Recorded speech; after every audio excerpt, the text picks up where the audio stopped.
Наргиз апам өзү жогорку билим албай калганына дайыма өкүнөрчү, окубай калгам депчи.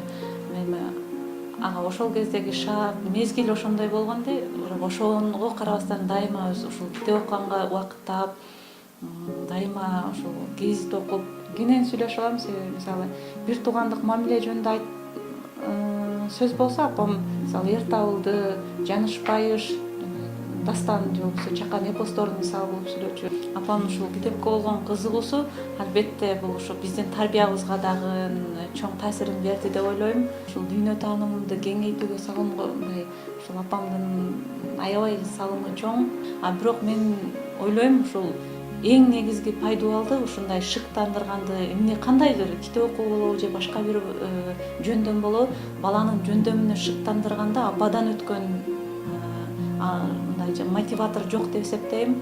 Баласына негизги шыкты берсе, анын жөндөмүнө карап, кызыгуусуна карап негизги шыкты берип койсо, андан ары анын өзүнүн жашоосундагы жолун таап кетүүсү оңой деп эсептейм.